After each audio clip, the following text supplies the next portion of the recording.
Hello and welcome to the Melbourne Athletic Development Podcast. Today we're extremely lucky to be joined by Professor Rob Newton. Rob, can you tell us a little bit about who you are and what you do? Oh, thanks, guys. It's good to be here this morning and have a chat to you. So, I'm the Professor of Exercise Medicine at Edith Cowan University in Perth, Western Australia. Coming up, this is my 20th year at ECU.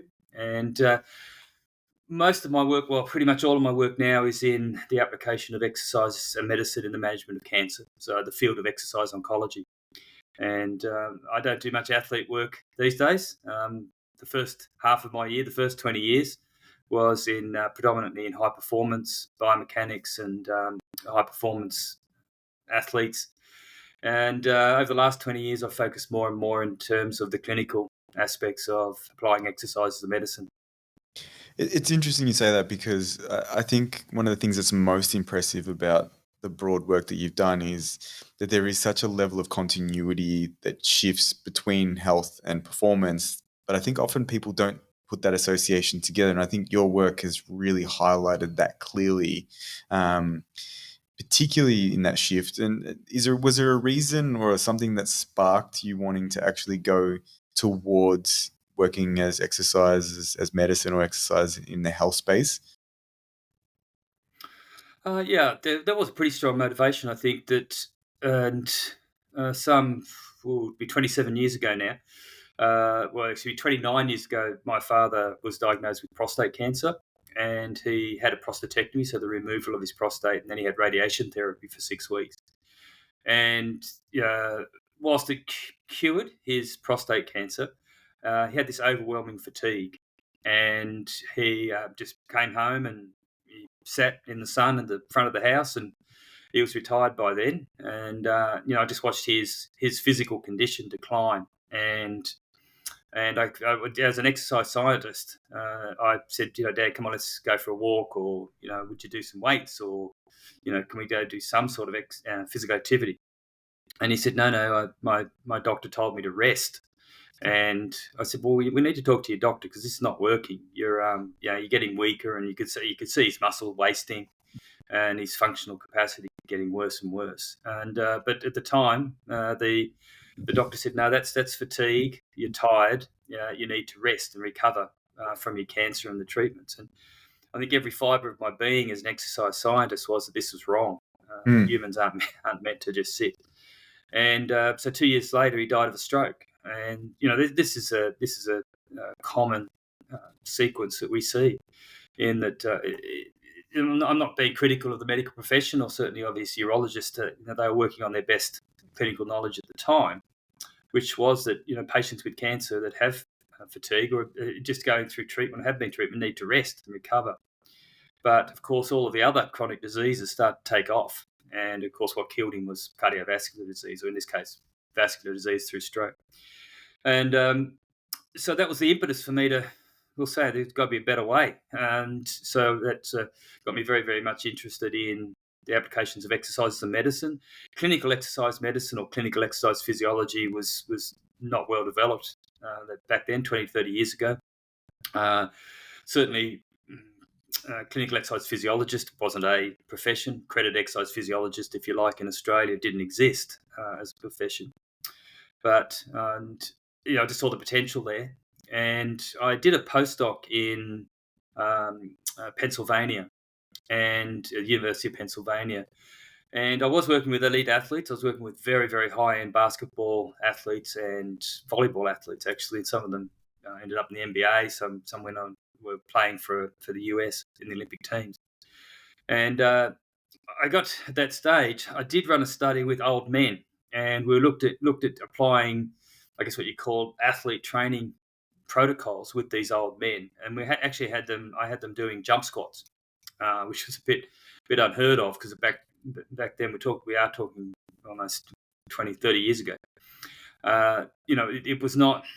The aerobic conditioning mode was predominant. If you wanted to be fit, you go out and jog or you play squash.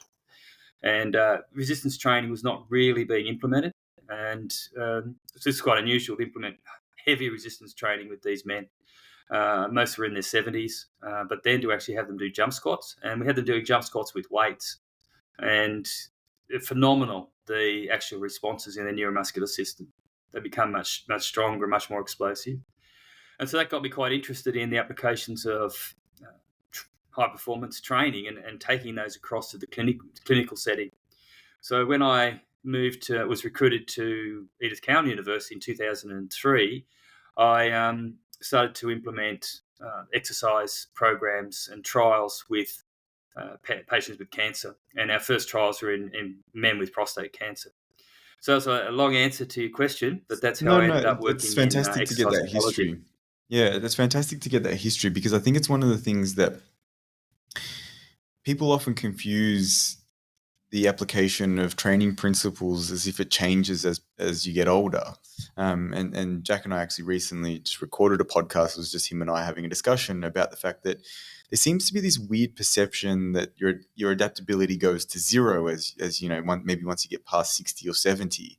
And it's just not the case. You know, the patients that we work with, the clientele that we work with are very much, you know, following in the footsteps of what your research has continually shown, which is that you maintain your ability to improve and to get stronger and to improve, you know, powerful and explosive behavior even as you get older. Now, it's probably not going to get to the same level as what you were when you were 25 or 30, that's clear, but you don't lose that ability to adapt to the application of training. Your research has obviously looked at many areas of how these kind of application to to obviously oncological populations. But for our listeners, can you describe, you know, some of those changes that actually occur as you get older in response to things like resistance training, and if it changes, why it changes, and what's the degree to which it does change your ability to adapt? Certainly. Well, we do retain incredible capacity to respond to training and adapt right throughout life. And the the changes in ability really don't really kick in till about people get into their fifth or sixth decade, and then you know, obviously their ability to increase their physical performance starts to decline, and that's just evidence in, for you know, if you take any record at all, whether it be the marathon or the 100 meters. You know, we do see a gradual decline, but to be honest, there's not much difference in the 100-meter record time between, you know, the Olympic athlete, for example, and someone's in their 70s. You know, we're only talking 5 to 10 seconds difference. So we still retain this incredible ability. Now, why does it decline as we age? Principally because of changes in our immune system. So our immune system starts to age, and we're no longer able to respond in the same way. There are some changes, aging of our endocrine system, for example. And although in males, testosterone, the main anabolic hormone, doesn't decline that much. I mean, even in old men, very old men, their levels of testosterone are still quite a wide spectrum, and some still, you know, most retain, you know, levels of testosterone close to what they were when they were younger. So that hormone doesn't decline too much, but it's just a general decrease in the ability of the body to respond to training, to adapt and repair and remodel, driven When you predominantly mention by the aging immune of our immune system, system and endocrine systems. when you mention the immune system, what specific changes do we see as we age? What are we seeing that would not allow so much adaptive capability? Well, just certainly the capacity of our body to produce the same quantity and quality of T cells and natural killer cells. Mhm. And you know, they're very, very important in terms of the repair of tissues and you know, reduction in levels of satellite cells as well, also, and just the overall aging of our various bodily systems. You know, with that in mind, Rob, I think this is a good opportunity then to talk about this idea of exercise as medicine, because I think a lot of people, when they think of exercise, they think about running faster, running further, getting bigger muscles. But when we provide mechanical stimulus to our body, we upregulate our immune system. And that can have a lot of effects on other systems within our body. Can you actually just describe in a bit more detail how exercise influences the immune system and how that creates adaptations in other parts of our body? Sure. So it's interesting because I get a bit of joking pushback from some of my medical colleagues. Say, well, exercise is not really a medicine, is it? But it is, because it creates enormous chemical changes within the body, of course, and those enormous changes are highly coordinated. And as you well know, any exogenous, so from the outside drug, has side effects. Every drug, even aspirin, has side effects. Even normal dose aspirin, I think the statistics are about 1 in 860 people taking normal dose aspirin each day to control. For example, it's given to reduce risk of heart attack. 1 in 860 will have an intestinal bleed, a hemorrhage. So every drug has a side effect when it's taken exogenously. The beautiful thing about exercise as a medicine is that the drugs are produced endogenously within the body, and they're produced in harmony with all of the other systems which are going on. So the analogy I like to use is, if you could imagine an orchestra, you've got this magnificent orchestra, and when we exercise, they're all playing Beethoven beautifully. Every instrument's in tune. They have their different roles, different parts, and of the symphony. When you introduce a drug, it's like putting a harmonica in the middle of the orchestra, and it's a little bit out of tune, and it's playing a different song. So that's why it's difficult to manipulate just a single chemical pathway without interfering with something somewhere else in the body. Certainly, pharmaceuticals are absolutely crucial. The research that's been done has been able to, push back a vast majority of diseases. Metformin, for example, is an incredible drug which has been able to improve the quality and quantity of life of people who are diabetic, for example. But it's not without its considerable side effects. Exercise, though, produces huge changes internally, chemically, within the body, principally through hormonal actions, the production of various hormones, but also signaling pathways through chemicals called cytokines. We know that when we exercise, our muscles pour out hundreds of different molecules called myokines in this case, because they're released from muscle. And they signal to every other tissue in the body. And they interact very intimately with the immune system to then, for example, in the suppression of cancer, they signal to our exercise produces increases in natural killer cells circulating the body, and then these chemicals released from the muscle, the myokines, then actually signal to those natural killer cells to be more vigilant and to infiltrate the tumour and to destroy the cancer cells. And that's one of the main mechanisms by which exercise is a medicine, to actually suppress the progression of cancer growth. And that's just two mechanisms there. Another key one also is the action of increased blood pressure and cardiac output, causing stress on the blood vessels. That, of course, causes the production of nitric oxide and a whole lot of conditioning and improvement in the vascular system. So that's why exercise is so effective at keeping our arteries in particular, and our heart, the arteries around our heart, healthy and clean. If you like, clean as in cleaning out the plumbing. And it's the exercise, and in that case, it's just the physical stretching of those arteries through the increase in the blood pulse, which keeps those structures healthy. In cancer, we know that that process actually helps to develop a more normal blood flow through solid tumours. And this is absolutely critical because it allows our body system to put more anti-cancer factors into the tumour. Tumours are normally quite hypoxic. They have poor blood flow. They're poor vascular perfusion. And so this is a problem because it makes cancers harder to treat. They're very resistant to different treatments like chemotherapy and radiation therapy. But exercise actually increases or improves the circulation of blood, and that increases the effectiveness of chemotherapy and radiation therapy. So, in my opinion, exercise is a medicine.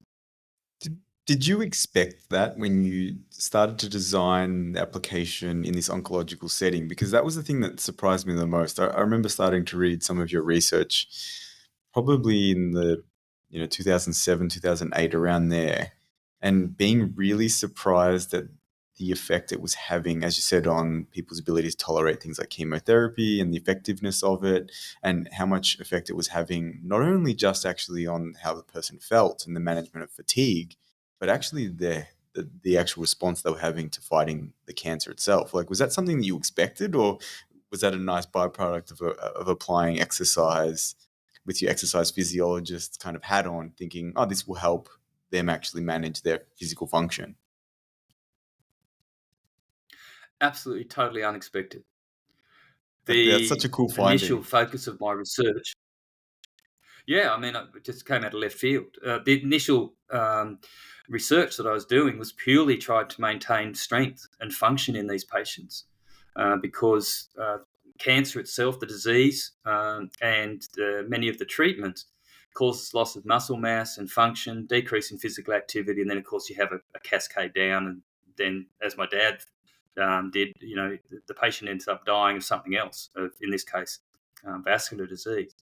But as we went along, and as the field's grown, and in particular, it's been driven by trying to understand why cancer survivors that are physically active are much less likely to die of their cancer.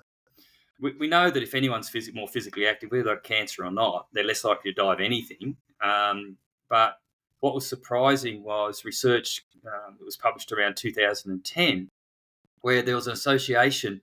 Um, in one particular study, there was a 60% reduced risk of dying specifically of their prostate cancer in men that did vigorous physical activity.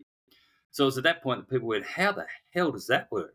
And that's when there was a lot in particular of preclinical models, in other words, animal models and cellular models, to try and have a look and say, well, how is exercise actually altering tumor biology and changing the actual expression of the cancer cells? And so that's launched a huge volume of research now, which is increasingly being done in humans now, because now we're actually applying it in humans to look in actual clinical models to translate what's been found in preclinical models across to see if it applies. And then that's what we're finding, is we're starting to really understand how exercise in probably through about 12 different mechanisms, including genetic and epigenetic alterations, preservation of telomere lengths of immune cells, etc., that through these 12 or so mechanisms, exercise as a medicine is directly influencing tumor and cancer cell biology. The thing I find amazing about exercise too, and to appreciate how complex it is I know there's been a lot of research to try and create a drug to mimic the molecular responses to exercise, yet that actually hasn't been very successful. And I think that really highlights what you mentioned before about exercise has almost been like an orchestral response, where there are so many signals in certain amounts in response to other, say, cytokines, and there's just so many moving parts. It's actually quite hard to replicate that through a drug, and therefore it amazes me that how much it can be underestimated how effective exercise can be, considering too it's also quite simple in terms of what needs to be done. Though people's desire to do exercise might be sometimes a limiting factor. In terms of Sure. well, you mentioned with exercise itself, we keep saying exercise, and you mentioned vigorous exercise. Can you describe the kind of protocols that you found the most effective in the work that you've done? Wow, that's a It's a very big question. it's a big question. Look, I think also what we found is that the generic recommendation for cancer patients is good. It's better than nothing. Mm. The current guidelines is that all patients with cancer and cancer survivors should be active on most, if not every day of the week. They should be physically active. and they should aim to do 75 minutes of vigorous to 150 minutes of moderate intensity exercise, aerobic exercise, and 2 or more resistance training sessions per week, exercising all the major muscle groups. That's the generic recommendation, and that was a good recommendation. And the issue was it's the exact same guideline as what's provided for healthy adults. And it doesn't take into account the fact that, someone with cancer, particularly if they're undergoing difficult treatments, there's no possible way they're able to achieve that. And actually, if they tried to do that, there could be actually negative effects.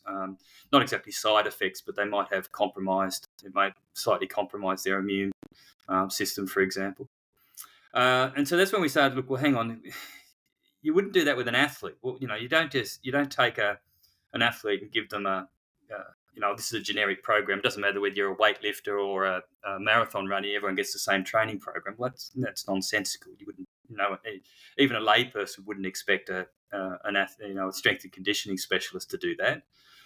Why do we then throw, a generic recommendation at a person that's potentially dying of cancer? And so that's when, we started to delve down into making a more tailored or precision exercise medicine approach. And the underpinnings of that were exactly what we do with athletes. If you have an athlete, you're preparing them for, the grand final at the end of the season, for example, preparing them for the season, let's choose a time point event like the Olympic Games. Is that you assess the athlete across all of the key. First off, you determine what are the key qualities of physical attributes that are important to their sport, to their success. You then assess those attributes through different characteristics that contribute to that, and then you find out their strengths and weaknesses, and you focus on their weaknesses. It's the same with our management now of cancer patients. Is we do extensive health and fitness assessment on them, and then we determine what are those health issues or decrements which are most likely to cause their morbidity or their mortality. And then you focus laser-like on that. You don't worry about all the other things. Let's do a little bit of aerobic, a little bit of strength training, a little bit of balance training. No. You focus in on what is most likely to kill a patient. And, for example, a great example is the issue of low muscle mass in these patients. They've got cancer that can cause loss of muscle mass, mainly due to the energy demands of the cancer tissue itself, but also because the cancer produces substances which are catabolic. And so they got low muscle mass, and so you have to focus on that laser-like, because we know there's a strong correlation between the amount of muscle mass that the patient has and whether they're going to survive. In fact, the relationship between muscle mass and survival is stronger than the relationship between fat mass and survival. And so you wouldn't give a whole lot of aerobic conditioning to that patient. If they're sarcopenic, you have to turn that around. And cachechias, about 1 in 3 cancer patients, breast cancer patients, colorectal cancer patients, about 1 in 3 will be cachetic. In other words, they'll have this wasting of overall body tissue, including muscle. The last thing that you would give to that patient is aerobic exercise. But if you have a look at a lot of the guidelines around the world, they are that patients who do have cachexia, in the main, they are quite unwell and they do have overwhelming fatigue. And so the recommendation is to do a lot of low-intensity aerobic exercise. But that's making the condition worse, and it's the wrong medicine. And so that's where we've started to get this point of really determining what is the key issue facing the patient, and then to work laser-like on that. The analogy I use is, if the transmission's about to drop out of your car, you don't take it to the mechanic and ask them to change the seat covers. You focus on what's going to most likely going to end up cause you to be stopped on the side of the road in the middle of the night. With that in mind, Rob, you talk about low muscle mass. Are there guidelines now about how much muscle mass an individual should have based on age? Because I think of, say, bone, there's a lot of good data out there of looking at being able to quantify bone, looking at it relative to a normal range within an age group and seeing whether you're above and below. Is there similar stuff coming out or similar data coming out now for muscle mass as well? Yeah, there's fairly good indices of sarcopenia. So it is more about whether the patient is pre-sarcopenic or is sarcopenic, and it's based around at the moment the international guidelines are around a CT scan of the lumbar spine, and it looks at the muscle mass or muscle cross-sectional area there in the lumbar spine, hand grip strength, and walking speed, and a few other things. And that's sort of been the accepted definition. It's not a great definition, as you can imagine. Hand grip strength is, it's not really indicative of a whole body muscle mass. There's a correlation, of course, but that's when it's used from very, very large populations. Tens of thousands. Well, 10,000 people. Everything correlates with everything else at some level. So we use DEXA. So we do a full body scan using DEXA, and then we use various muscle indices around that to classify the person as being pre-sarcopenic or sarcopenic.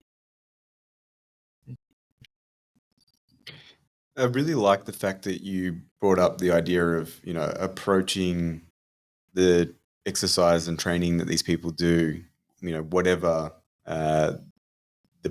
the background they come from, is one where you're individualizing it to the needs of that individual, and that there is an individualized needs analysis, because obviously we work across both populations for musculoskeletal injuries, but also for sports performance, and you get that question so much of should I be doing this, should I be doing that, and it's nice to hear from an expert like yourself that it doesn't matter what population you come from, it should really be based on the individual's needs analysis and what do you actually need to improve on this area, or because if you don't, then as you said, we're changing the seat covers for no reason because your transmission's about to blow up. With the research you're doing, Rob, are you seeing a translation of this research into clinical practice? Are you starting to see now oncological departments prescribing and recommending certain exercise modalities, either say prior to a particular treatment that they get for their cancer or post-treatment? Oh, absolutely. I think increasingly it's being translated, the research evidence, which is great to see. It's translated at different levels, though, and certainly there's huge variation across different geographical areas. And I think Australia, as is often the case, is taking the lead. I mean, for decades, Australia really led in terms of sports performance. The population our size and consistently coming in the top 10 countries in the world, often in the top 5 countries in the world in the Olympic Games. It says something for our science and practice of high performance development. Certainly not genetics. We've only got a very tiny genetic pool to pull from. So the same applies in terms of the application of exercise medicine, where we see that it is being integrated at various levels at different hospitals, cancer centres, and in everyday medical and health practice, which is great to see. But I travel to other countries and it's practically non-existent. There's still many countries of the world, even quite developed countries, where the medical model still is the cut, slash and burn model. So drugs, surgery, radiation, and there's no patient supportive care at all around exercise, nutrition, and mental health. Despite the fact that those 3 components of allied health are absolutely critical to the outcomes for the patient. So it is being translated, but it is taking rather slowly. And one of the reasons, of course, is that exercise medicine in particular is not well supported by the public health system. And so, if you look at Medicare, for example, the support for exercise medicine is woeful. You can get a chronic disease management plan from your general practitioner, which is 5 sessions per year funded by Medicare. But those sessions may have to be split across dietetics and other allied health consultations as well, podiatry, for example, or diabetes education, or exercise physiology. Look, it was an absolute turning point, I think, when exercise physiologists were accredited in Australia, because prior to that, like it was 2016, I'm mixing my dates up.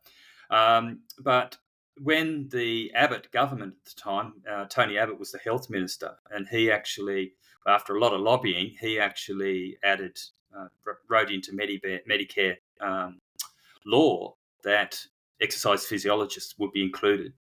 And that was a watershed moment, because it is the accredited exercise physiologist that's the most appropriate allied health professional to assess a patient's health and fitness, and exercise prescription and monitoring. So that was a huge change, where people could actually access a highly trained, university trained, minimum 4 years professional to get exercise physiology services.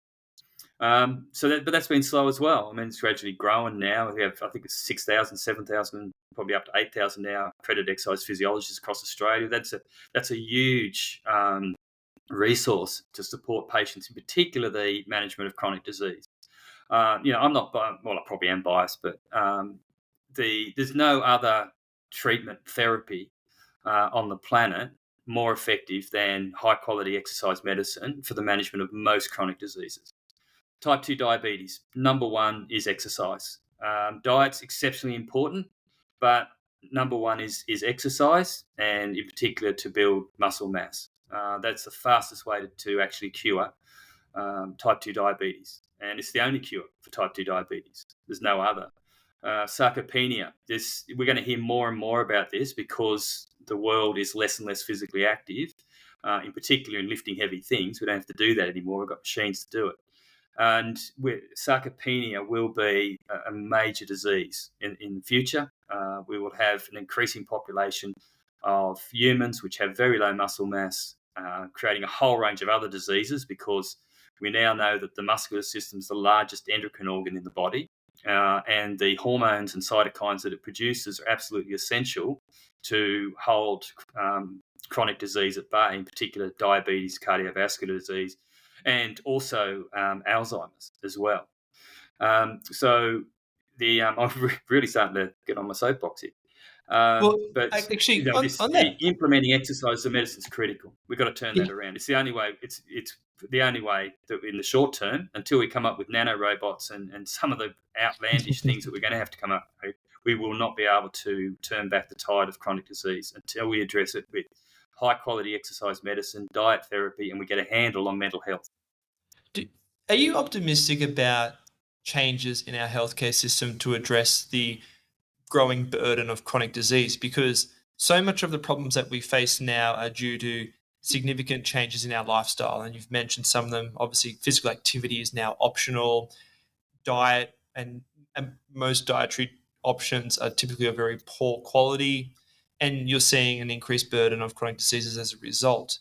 But the reality is, the way I see our healthcare system, a lot of it is still about disease care. People only access the healthcare system when they're in a chronic pathological state, and a lot of people are looking for pharmacological interventions to fix them.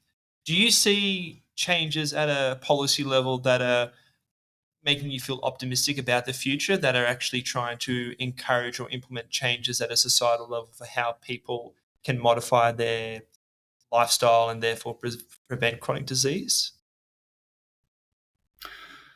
Unfortunately, not so much in Australia. I think that the desire for that is actually waned, and I can only assume it's priorities of successive governments, which has not played the same emphasis. So, I mean, you'd all remember the healthy lifestyle programs of the 70s and 80s, or you guys probably don't, but the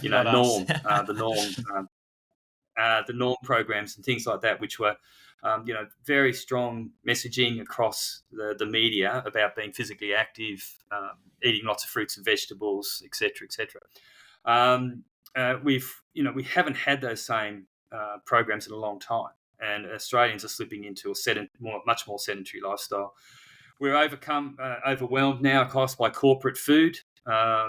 I won't mention any of the names, but there is predominantly American corporations on every single street corner now. They deliberately target low SES regions because their food on the main is cheap, so they can push it into those people, and it's a clear market for them. And it's very difficult to overcome the enormous advertising budgets that these companies have to push highly processed and unhealthy food on us.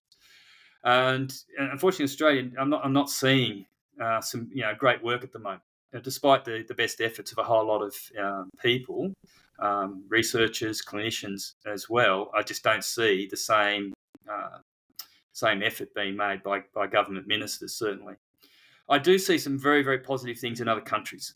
So I think in particular, if you have a look at what's being done in countries like Norway, Finland, Germany now has really addressed this. They've got some fantastic programs that they're implementing there. So we're seeing some great things being done overseas. Certainly Australia doesn't have the basket case of a health system that the United States does, but we really need to change our current health system away from a slash,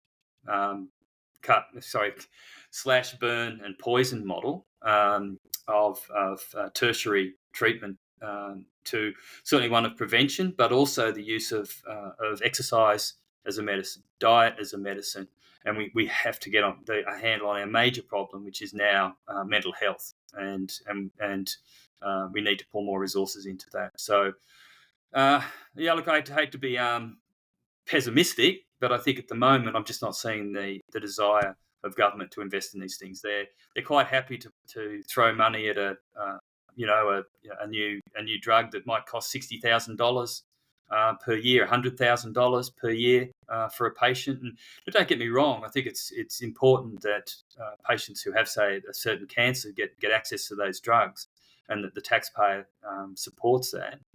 And but the issue is that the government won't put any money towards providing high quality exercise medicine. A patient who doesn't have private health insurance can still only get 5 consults with a dietitian a year, and yet now the government is considering whether to put the new weight loss drugs, the GLP-1 drugs, about supporting those through pharmaceutical benefit scheme, which is going to cost billions of dollars. And to get off my soapbox now. I will point out that I do think there's enormous potential in the new wave of weight loss drugs, and but it's how that's actually implemented. There's a whole lot of issues with them, which I'm happy to talk about. Yeah, I think what you're highlighting though too is there still is a big shift that needs to happen with. I guess it's like taking on the individual responsibility for your health and well-being. I feel like a lot of people really are looking for that drug really to give them a cure or solution to a chronic problem that's built up over time. A question I wanted to ask you, because you've mentioned it a few times, is the increase in mental health issues. Are you doing any research in that area yourself, Rob?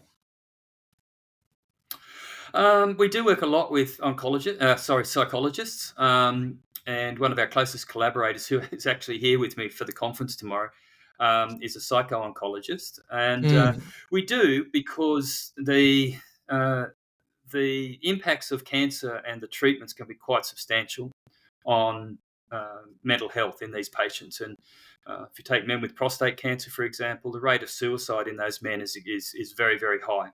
And it's predominantly because of some of the side effects that occur with the drugs treatments, in particular urinary incontinence, for example, sexual dysfunction, and these things weigh very, very heavily. But also the treatments themselves, in particular, the main treatment for prostate cancer, for example, is chemical castration. So a drug is given which actually suppresses the release of testosterone or blocks its action. But testosterone is exceptionally important for brain function. And as you can imagine, testosterone makes us, both men and women, feel more confident, feel sharper. And that's what, evolution is designed it to do. When you remove that then yeah, of course, the patient has, feelings of anxiety, depression, self-doubt, and just feeling low because you've taken away that really, really important hormone. That's just one example. There's, obviously there's a whole range of other issues in not just in cancer, but across all chronic diseases, which, have very, very strong impact on the mental health of the patient. And in many cases, the mental health problems that they endure is actually a side effect of their treatment, not the disease itself. And so that treatment may be essential to stop them dying of their particular disease, but it does, in many cases, it will have psychological impact as well. Yeah, the reason I ask is I'm not sure if you've collected any data on this specifically, but whether you see changes in individuals' mental health in response to some of the, say, exercise modalities, and thinking about how much our psycho-emotional state is influenced by our overall health and well-being that can be positively impacted by things like exercise or diet. Oh, absolutely. I think I often quote the classic study from the University of Sydney from an outstanding researcher by the name of Professor Nailan Singh. Unfortunately, he's passed away. But he and his team did an incredible study where they took older people. So these, when I say older, these are people 65 plus, and they had a clinical psychologist evaluate them, and they, as expected, they found a certain proportion had clinical depression. They then divided them up into three groups. The first group, they said, well, go back to your GP, tell your GP that our clin psych has said that you have depression, the usual GP management. The second group, they said, we're going to do group exercise classes with light weights, so just light hand weights and just waving them around and getting in a group format.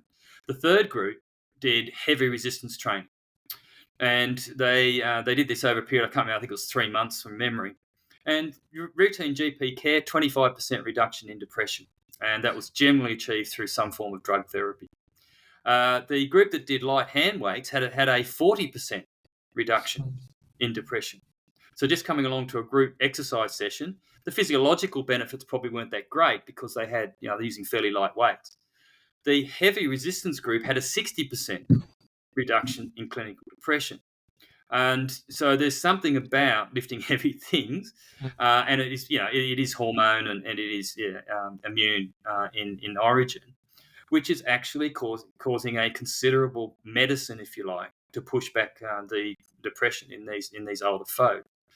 So you can't separate the body from the mind. Exercise has, we know, for another example. At the moment, we're seeing probably the only thing that can really delay the onset of Alzheimer's is physical activity. For the last 20 years, billions of dollars have been poured into trying to find therapy for Alzheimer's, and nothing has been produced. Not a single useful therapeutic has been produced. However, we do know that physical activity delays Alzheimer's considerably. Delays the progression, and even when you've got early stage, if you increase the physical activity, then the patient's their decline slows greatly. So at the moment, even something like Alzheimer's is impacted by physical activity and exercise. And one of the reasons is testosterone. We do know that decreases in testosterone is a contributing factor to Alzheimer's in those that are at risk, and testosterone therapy has been tried. But every time you exercise, you get a lovely burst of testosterone in both men and women, particularly when you do resistance training. And it could be that which is helping to slow the progression of Alzheimer's. Also, muscle mass when we exercise produces brain-derived neurotrophic factor, and that could also be coming into play there in terms of slowing dementia, Alzheimer's and other dementias. You might be able to answer this, Rob, because what you're highlighting here and what you mentioned before is if you look at something like muscle mass, it's so protective for overall longevity and reducing mortality. But there's a lot of research coming out, and I think of, say, David Sinclair as an example from Harvard University, where they talk about how you want to apply interventions or a diet that mitigates the release of mTOR, because mTOR is associated with aging of cells and therefore a higher likelihood of death. But then there's a paradox I see, because mTOR is really important for the increase in protein synthesis and muscle mass. I don't know if this is something that you have thought about or looked into, but Can you explain why this paradox exists? Because it seems to be there's one camp saying we should mitigate that elevation, but then there's clear evidence saying that, well, muscle mass as a clear outcome is so protective to chronic disease and aging. It comes back to the orchestra playing the Bach symphony. Or Beethoven. I think I said Beethoven. I'm getting my composers mixed up. Yeah, it's a problem of focusing too much just on one pathway, on one cellular pathway, perhaps. Yeah, I better get back to Beethoven. Yeah, I mean, it clearly, sitting in front of you is the most complex machine in the current known universe, the human body, and it's evolved over billions of years, and so it is an extremely finely tuned machine. It's exceptionally complex. And, in normal life, if we look after it, if we do the right type of physical activity, the right amount and the right mode, if we eat the right foods, it's an extremely high-performing machine. It's only when we do things which we're not designed to do, such as be sedentary, that everything goes haywire and the machine breaks down. And so it's not unexpected that, if you manipulate single things like that, then you are going to come out with a bad outcome. And, it's something like the mTOR pathway there as well. You have all of these considerations of your dietary intake, how much you eat, what you eat, and when you eat it, but also the actual exercise that you do as well, which is mitigating that. So it's the orchestra all working together. A classic example, when I talk about IL-6, for example, interleukin-6, it's a pro-inflammatory in the main signaling molecule. But when we exercise, it pours out of muscle, and it has highly suppressive effects on cancer cells, mainly through the interaction with natural killer cells. And so people say, well, IL-6, that's a bad molecule. Well, yeah, at chronic levels it is. If your IL-6 is chronically elevated, it is going to cause a whole lot of problems. But again, when you exercise, the orchestra's all playing in tune, and they're all playing the same symphony. And IL-6 does go out, but also so do a whole range of other hormones and signaling molecules go up and down, or up-regulated, down-regulated, all in tune. So again, we can't go in and pick out a single mechanism or single molecule like IL-6 or the mTOR pathway, just pick that out and look at it in isolation. Oh, it goes up or it goes down, and this is what we want to achieve. It's got to interact. It's in the actual systemic soup. The chemical milieu. Yeah, the chemical milieu that will then influence the response of a particular molecule at that tissue level. I think another good example is, and you've mentioned before, the benefits of testosterone, but you may actually see negative effects with exogenous testosterone, where that can lead to potential negative effects because its response in the body is very different to the endogenous secretion that occurs naturally through cell signaling or in response to, say, resistance training. Exactly. And that's a good example because, when we started our work and people were concerned that we shouldn't have older men do resistance training because testosterone goes up and that's going to make their prostate cancer take off. So prostate cancer cells need testosterone as a signaling molecule for growth.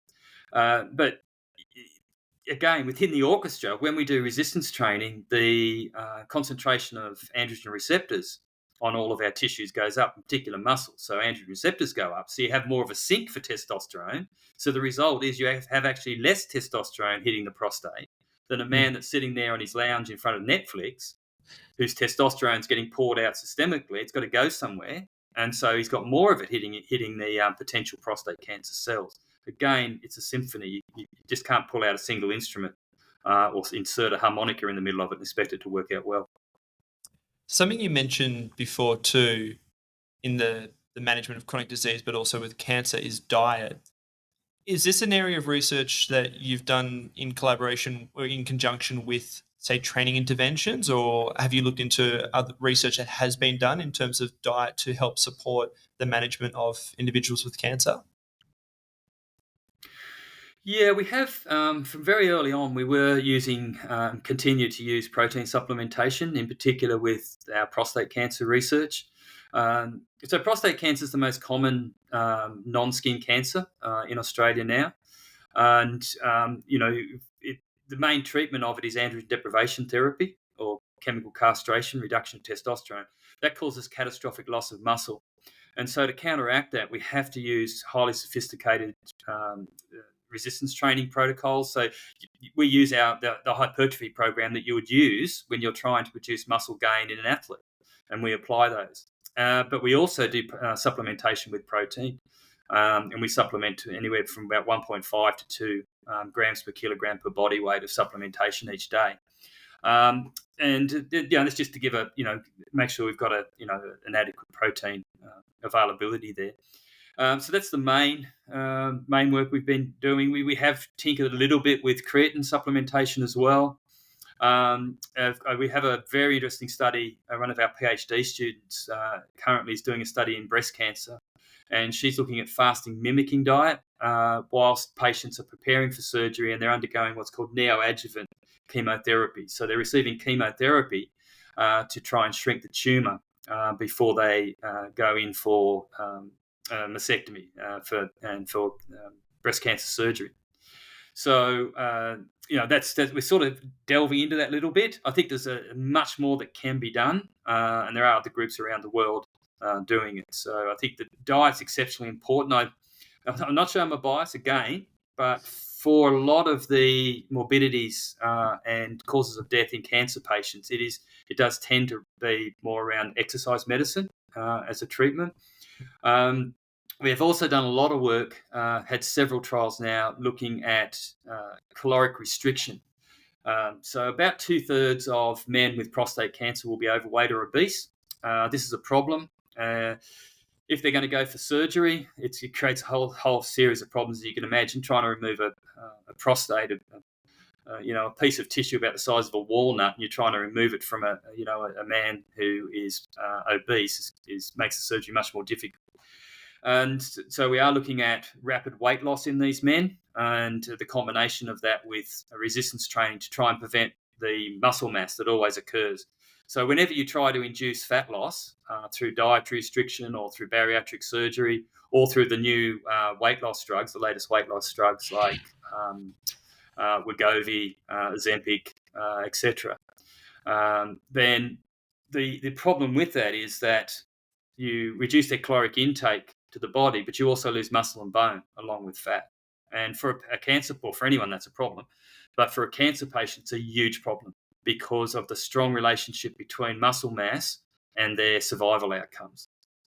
So we are doing a lot of dietary work there in terms of trying to induce fat loss in men with prostate cancer who are overweight and obese and women with breast cancer at the moment.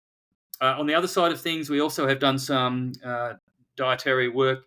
Another one of my PhD students looking at dietary interventions for patients with mesothelioma. So mesothelioma is a very, very difficult cancer. It's caused by exposure to asbestos. Western Australia has the highest incidence in the world. And with these patients, they have very severe cachexia. And so through that work, we were looking to try and slow the loss of body weight. And that was through very targeted diet therapy combined with resistance training again. You mentioned that one of your PhD students is looking at doing a fasting mimicking diet. When you say that, are they actually fasting, or is it like hypocaloric or like a ketogenic type diet? What exactly are they doing? It is a hypocaloric diet, but it's around their chemotherapy. So a few days before and a couple of days afterwards, then we transition them down to a very low, very large caloric deficit, if you like. So a very low caloric intake, and then a few days after their chemotherapy, they go back up to a normal diet. So it's cycling their dietary restriction with their chemotherapy. Are you familiar with any research of looking at a similar diet for any type of surgery? Like I'm even thinking about, say, musculoskeletal or orthopedic surgery, whether you may see a similar effect because it's creating a similar physiological response with, I'm assuming it's related to upregulating autophagy. That's a good question. I don't go too much into the orthopedic research. I've got to be honest. These days, sort of, there's so much going on in the cancer field. It's hard to keep up with that. So no, I'm not familiar with that. I think I will throw in though something I did want to mention is that there's some very, very interesting work being done around plant-based diets, vegan diets around cancer. You can imagine that there's a lot of misinformation out there around different diets and ketogenic diet for people with cancer and a whole range of other things. So there is a lot of good work being done, but unfortunately with a lot of people turn to Dr. Google. And there's also a lot of rubbish out there as well, which is actually making it worse for the patient. It compromises their capacity to survive their cancer as well. But there is definitely good work being done in terms of anti-inflammatory diets. We do know that if a patient moves on to an anti-inflammatory diet, then it will cause cancer suppression, and they will do better. I think the classic study was done in California, where they had men with very early stage prostate cancer. And what they did is they put them on a vegan diet. They had them doing 300 minutes per week or more of exercise. And they had them doing mindfulness and meditation to really bring down their cortisol levels. And in the majority of men, their prostate cancer stopped progressing. So they're actually able to slow that right down. And they saw a whole lot of other very positive changes. So it was a combination of a mental therapy, exercise medicine, and diet therapy. But certainly the move to a vegan diet was a considerable contributor, simply because it's bringing down the overall systemic inflammation in the body, and that's a strong mechanism for cancer suppression as well. We don't recommend, it's very difficult for most cancer patients to go onto a full vegan diet.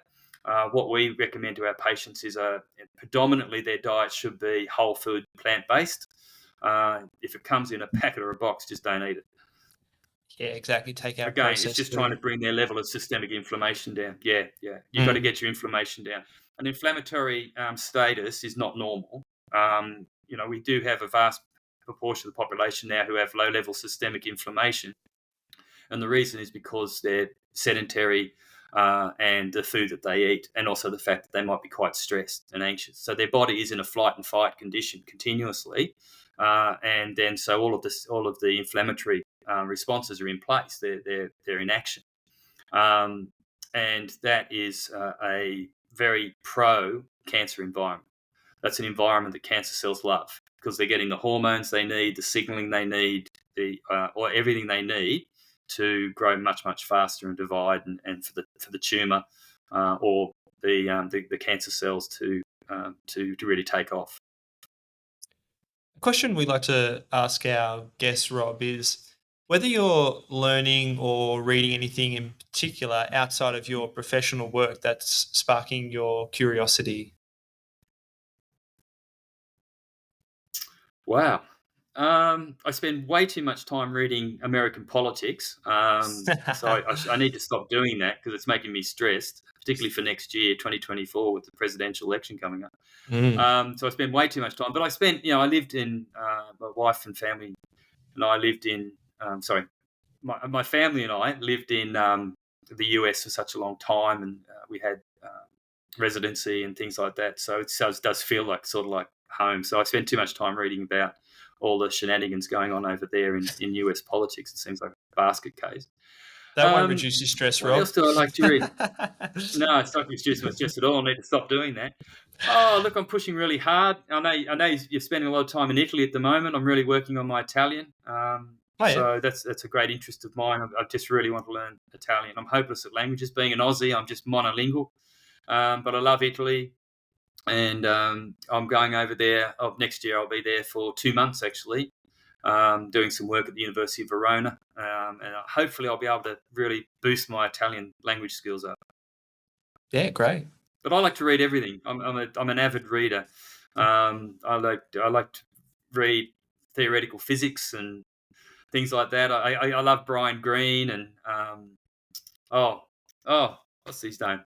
Stephen Hawking, but I can read about a third of the way through any of their books, and then I have to stop because I don't understand a single word that they're talking about. So my brain capacity only goes so far, and then I have to put the book down because the last 2/3 of the book, I have no idea what they're talking about. Well, Rob, thank you very much for coming on our podcast. It's great to have your Pleasure. wealth of knowledge and be able to share it with our listeners. If people want to find out more about who you are or follow your work, I'm assuming you're on social media, are you?